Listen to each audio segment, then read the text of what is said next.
좋은 아침입니다. 오랜 기다림의 시간을 지나 본 교회에서도 다음 주일부터 현장 예배를 시작합니다. 3월 말 뉴욕시에 셧다운이 시작될 때만 해도 몇 주면 끝날 것으로 생각을 했었지요. 그런데 3개월이 훌쩍 지나고 아직도 그 끝이 선명하게 보이지는 않습니다. 그렇지만 조심스럽게 한 발을 내디뎌 볼 생각입니다. 어린 시절 초겨울 얼음이 언 연못에 조심스럽게 발을 내디디듯 말이지요. 어쩌면 본교회 성도님들 중 많은 분들이 좀 더 기다려야 할 수도 있습니다. 너무 조급하게 그리고 서두르지 마시기 바랍니다. 이럴 때일수록 마음의 여유를 갖고 조심성 있게 접근하는 것도 현명한 방법이니까요. 인생은 기다림이 아닌가 싶습니다. 10대 때는 빨리 어른이 되고 싶어 했지요. 왜냐하면 해보고 싶은 게 너무 많았거든요. 그런데 10대 때는 하고 싶은 게 많은 만큼 금지하는 것도 참 많았습니다. 하고 싶은 것이 많을수록 좀 기다릴 필요가 있지요. 왜냐하면 그만큼 불필요한 것도 많기 때문입니다. 내가 하고 싶다고 다 하면 어떻게 되겠습니까? 아마 주위가 괴롭겠지요. 물론 본인에게도 시간적, 물질적 출혈이 심할 거고요. 성경의 역사 또한 기다림의 역사가 아닐까 생각합니다. 아담의 범죄와 그 결과로 에덴에서 쫓겨난 이후 기다림은 시작되었지요. 생명나무로 향하는 문이 열리기를, 곧 메시아를 통한 구속을 말이지요. 오늘 본문에 보면 그 오랜 기다림의 끝자락에 선 두 사람이 소개됩니다. 바로 시몬이란 사람과 안나란 사람입니다. 오늘은 이 두 사람의 기다림과 만남에 대해 살펴보도록 하겠습니다. 만남 이후에는요, 행복하게 오래오래 살았다겠죠. 25절 같이 봅니다. 예루살렘에 시몬이라는 사람이 있으니 이 사람은 의롭고 경건하여 이스라엘의 위로를 기다리는 자라. 성령이 그 위에 계시더라. 전승에 의하면 시몬은 유대 최고의 율법학자인 힐렐의 아들이며 사도 바울의 스승인 가말리엘의 아버지로 여겨집니다. 그는 말년인 AD 13년에 유대 최고 회의인 사네드린의 의장이 되었지요. 이런 그의 경력으로 보아 예수님 출생 시에는 당시 유대 종교계에서 실력자로 통하는 사람임에 틀림없습니다. 우리는 복음서를 통해 당시 종교 지도자들의 실상을 잘 알 수가 있습니다. 대제사장과 제사장들은 부패한 정치꾼들이 되어버렸지요. 율법대로 산다고 자부했던 바리새인들은 사람들을 정죄하고 다니는 외식주의자가 되어 있었고요. 율법을 바로 가르쳐야 할 서기관들은 자기 입맛대로 성경을 난도질해 백성들의 눈을 멀게 만들었지요. 이들을 향한 예수님의 질책을 한번 들어볼까요? 마태복음 23장 13절 15절입니다. 화 있을진저 외식하는 서기관들과 바리새인들이여, 너희는 천국문을 사람들 앞에서 닫고 너희도 들어가지 않고 들어가려 하는 자도 들어가지 못하게 하는도다. 화 있을진저 외식하는 서기관들과 바리새인들이여, 너희는 교인 한 사람을 얻기 위하여 바다와 육지를 두루 다니다가 생기면 너희보다 배나 더 지옥 자식이 되게 하는도다. 계속해서 한 절 더 봅니다. 27절입니다. 화 있을진저 외식하는 서기관들과 바리새인들이여, 회칠한 무덤 같으니 겉으로는 아름답게 보이나 그 안에는 죽은 사람의 뼈와 모든 더러운 것이 가득하도다. 예수님은 선한 사마리아인 비유를 통해서도 당시 종교 지도자들의 실태를 폭로합니다. 누가복음 10장 30절에서 32절입니다. 예수께서 대답하여 이르시되 어떤 사람이 예루살렘에서 여리고로 내려가다가 강도를 만나매 강도들이 그 옷을 벗기고 그의 죽은 것을 버리고 갔더라. 마침 한 제사장이 그 길로 내려가다가 그를 보고 피하여 지나가고, 또 이와 같이 한 레위인도 그곳에 이르러 그를 보고 피하여 지나가되, 백성들을 돌봐야 할 이스라엘의 목자들이 삭군이 되어버렸네요. 예수님은 당시 이들의 자랑이었고 활동의 중심이었던 성전을 향해 강도의 구렬이라는 극단적인 표현을 쓰지요. 쉽게 말해 이들을 향해 강도떼라는 말입니다. 온순한 양들 속에 양으로 사는 것은 누구나 할 수 있는 일입니다. 그러나 이리떼 속에서 양으로 사는 것은 어떨까요? 바로 시몬이란 사람이 이리떼 속에서 양으로 산 사람이지요. 오늘 본문에서 시몬의 삶을 이렇게 묘사합니다.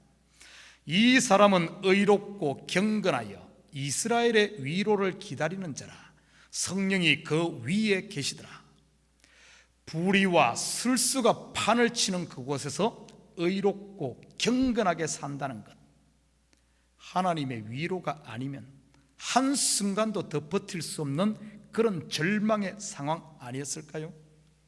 그분이 오지 않으면 도저히 다른 대안이 없던 그런 암울한 시대, 종이 주인 행세하고 주인이 종로로 퇴야 하는 업사이드 다운의 시대, 강도가 의인으로 대접받고 의인은 죄인 취급당하는 시대, 시몬은 이러한 환경과 시대 속에서 하늘의 위로만 기다리며 살았지요. 그런 기다리는 자에게 성령은 그 위에 함께 계셨고요. 독수리가 자기의 새끼가 있는 보금자리를 떠나지 않고 그 위에서 빙빙 돌고 있듯이 말이지요. 어디서 많이 본 그림 아닙니까? 창세기 1장 2절입니다. 땅이 혼돈하고 공허하며 흑암이 깊음 위에 있고 하나님의 영은 수면 위에 운행하시니라. 하나님의 영이 어찌 구원을 기다리는 자기 백성을 떠날 수 있겠습니까? 어쩌면 우리가 살고 있는 이 시대가 그 시대와 닮아 있는 것 같지 않습니까? 하나님의 위로와 도움이 없이는 참 견디기 힘든 시대 말이지요. 내일이 어떻게 될지 알 수 없잖아요. 10년 넘게 쌓았던 삶의 터전이 듣도 보지도 못한 코로나 바이러스에 맥없이 무너지는 현실이지요. 얼마나 허무합니까? 앞으로 10년을 쌓았다 한들 어느 날 한순간 훅 날아갈 수 있지요. 우리가 사는 현실도 결코 만만치는 않은 것 같습니다. 당시에 보면 얍삽빠르게 간에 붙었다 썰개에 붙었다 하는 사두개인들은 온갖 부와 권력을 다 가지고 있지요. 권력이 정이고 부가 선으로 둔갑을 해버렸습니다. 믿음으로 바르게 살면 딱 바보되기 좋은 시대이지요. 바르게 살면 뭐하나, 믿음으로 살면 뭐하나, 나만 바보 되는데, 혹시 여러분 가운데 이런 마음에 갈등이 있는 분은 없습니까? 26절 같이 봅니다. 그가 주의 그리스도를 보기 전에는 죽지 아니하리라 하는 성령의 지시를 받았더니, 현실은 단 하루도 더 버티기 힘든 절망과 어둠 그 자체였지요. 사방이 강도 때니까요. 그 칠흑 같은 어둠 속에 한 줄기 빛이 비치지요. 그리스도를 보기 전에는 죽지 않아. 성령의 음성이 들렸습니다. 그렇다면 그리스도가 오시면은요, 모든 수고를 그치지요. 매였던 종들이 돌아오지요. 잃었던 땅이 회복되고요, 공의가 세워지고 정의가 강물처럼 흐르게 되지요. 찬송가 550장 가사와 동일하지요.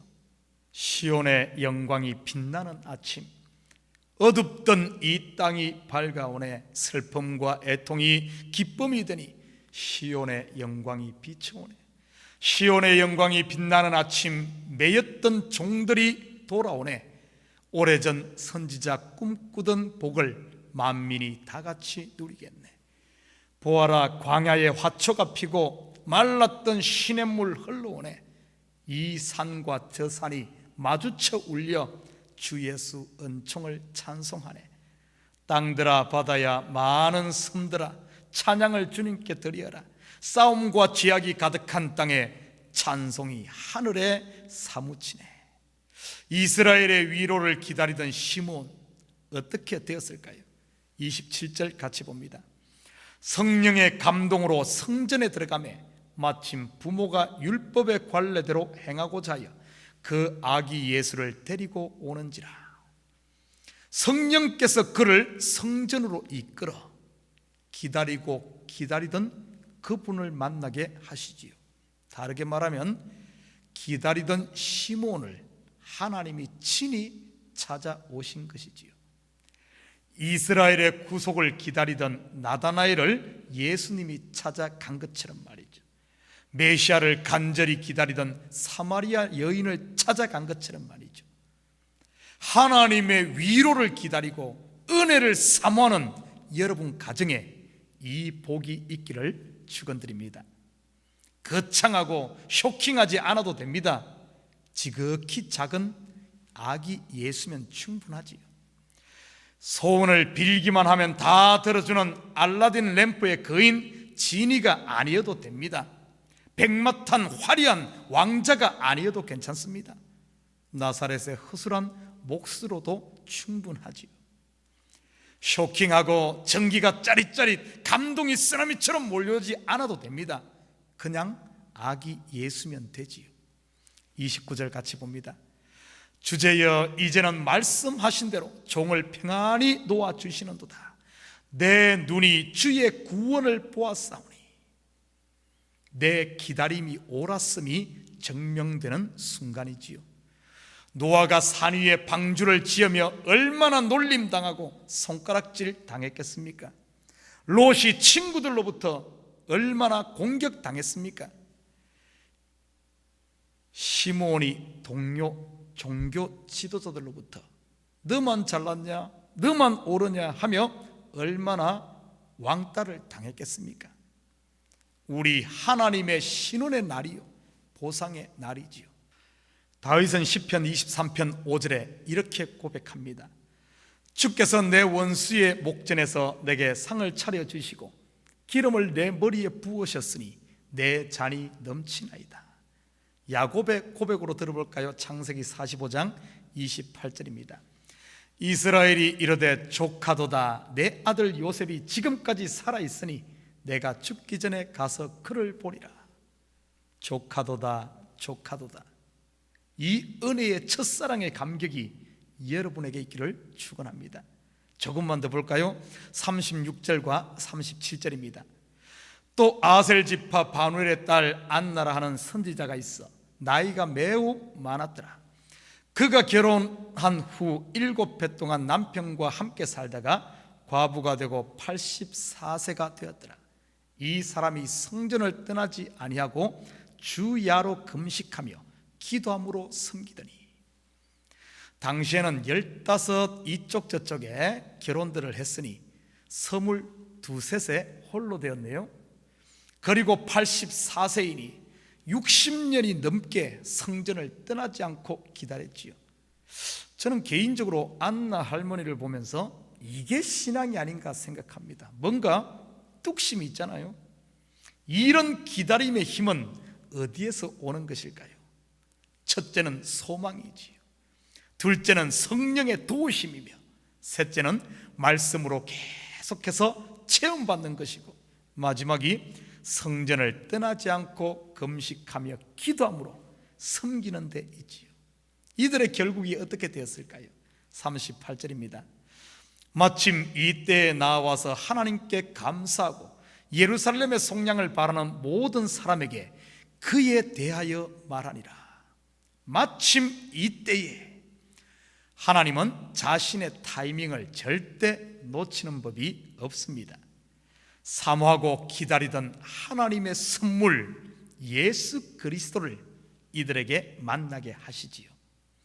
그리고는 메시아를 기다리던 백성에게 그분을 증거하는 메신저, 곧 하나님의 사자, 천사가 되게 합니다. 좋은 소식을 전한 가브리엘 천사처럼 말이지요. 사랑하는 성도 여러분, 인생은 기다림입니다. 신앙도 기다림이지요. 기다리면은 공짜가 없습니다. 기다리면은 복리 이자가 붙는다는 것 아십니까? 우리 하나님은 신실한 하나님이십니다. 반드시 가장 좋은 때에 가장 좋은 것으로 주시지요.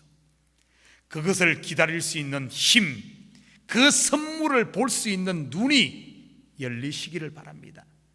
응답이 는다고 포기하지 마시고 이 한 주간도 우리에게 주어진 삶의 성전에서 기도하는 마음으로 주를 섬기듯 열심히 삶을 살아내는 한 주가 되시기를 주님의 이름으로 축원드립니다. 기도하십시다. 사랑의 아버지 하나님, 참으로 감사를 드립니다. 저희들에게 기다릴 수 있는 은혜 주시고 인내를 주심을 다시 사랑의 아버지 하나님, 참으로 감사를 드립니다. 우리의 기다림이 헛되지 아니하여 예수 그리스도를 만나게 하시고 또 다시 오실 예수를 기다릴 수 있는 믿음 주시니 참으로 감사를 드립니다. 매일매일 기도하며 간구하는 삶, 아버지 하나님 포기하지 않고 소망으로 말씀으로 체험받으며 오늘도 기다림으로 하나님의 은혜가 우리 가정에 채워짐을 보게 하시고 하나님의 역사를 눈으로 보는 저희들 되게 도와주시옵소서. 혹시 내가 정한 시간표로 말미암아 낙심하고 있다면 이제는 고개를 들어 하나님의 시간표에 내 시간을 맞추는 저희들 되므로 가장 좋은 것을 주시는 하나님을 보게 하시고 하나님의 선물을 받는 저희들 되게 도와주시옵소서. 이 한 주간도 힘들고 어렵지만은 우리의 믿음의 발걸음을 뚜벅뚜벅 옮겨가는 표대를 향하여 그리스도께로 나아가는 저희들 되게 하시고 세상의 소리에 귀 기울이지 아니하고 과감히 노라고 말할 수 있는 저희들 되게 도와주시옵소서. 그래야 하나님의 소리에 귀 기울이며 아버지 하나님, 우리의 아버지 하나님 구원을 위해 일하시는 그 하나님의 위로가 우리의 삶 가운데 충만하게 넘치게 도와주시옵소서. 감사드리며 예수님의 이름으로 기도드립니다.